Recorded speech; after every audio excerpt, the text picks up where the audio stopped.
is today's 240mm AIO liquid cooler even worth the money? The unit I'm taking a look at today is pretty new and not widely available in stores just yet, but apparently that AIO should come in at an MSRP of roughly $99 US. My friends, we're taking a look at the Cougar Poseidon GT 240 today. My test also includes cooling the toasty Intel i9 13900K. So will the Poseidon GT 240 even be able to keep the temperatures in check?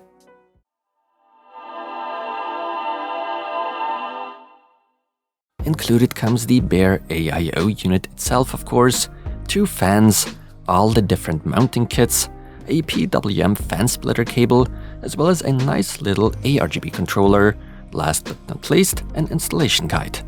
First of all, I'd like to point out that this obviously is a 240mm aluminum radiator that comes in at a fairly conventional thickness of 27mm. As far as looks of the radiator are concerned, Cougar did a great job in my opinion.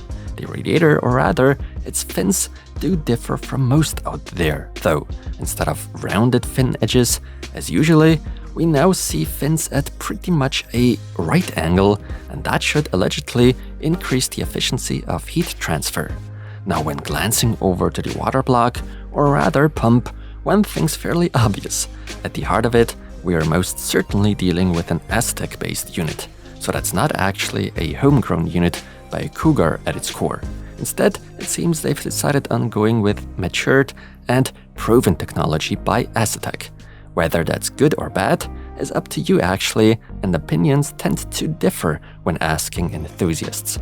The pump head I don't necessarily find that aesthetically pleasing, to be perfectly honest, but luckily tastes simply differ. What I do, however, like a lot is the so-called infinity mirror effect at the center of the pump head. So when having configured the ARGB lighting right, this looks fantastic. Now at first glance, it may appear they've gone with metal fittings on both the radiator and the pump unit, but upon closer inspection, the metal more so serves a cosmetic purpose, and that's the case with most AIOs out there. Obviously, as it's tradition with Aztec-based AIOs, we see a non-nickel plated copper base. Worth mentioning and praising is the tube length of a whopping 400mm. Furthermore, the tubing is nicely nylon braided. Cougar includes their MHP 120 fans that do appear to be quite well made and, on paper at least, offer some seriously good airflow and static pressure. The pump itself should be able to spin at a max of 3200 RPM. Needless to say, all recent and even outdated CPU sockets are being supported here. Of course, I'd like to make it clear that this is an ARGB lit AIO, but it's just the pump unit that lights up and comes with standard 3-pin 5V connectors. The fans remain neutral and don't feature any lighting whatsoever. The installation onto both of my test systems, AM4 and LGA 1700 respectively, went smoothly. The idea behind it is very straightforward and dead simple, but sometimes a bit of skill is required in order not to get the thermal paste everywhere. The pump head is rotatable, by the way, something I was totally unaware of while filming this video. With my slightly weird and unusual pump/tube fitting orientation, I also want to highlight and point out that as it's fairly common with Aztec-based units, the pump can be rotated almost in any way you desire or need it to, which can be a blessing for certain systems, especially smaller, tighter ones. We are being offered pretty decent versatility there, one could say. Now first I'll be testing the cooling performance with my AMD Ryzen 7 3800X, then followed by tests with the Intel Core i9 13900K, as I recently started using for these kind of tests. I will be fixing its power limit to 253 watts though. Then we'll be looking at tests at a noise level of normalized 40 decibels, and I'll be measuring the achieved cooling performance at that fixed value.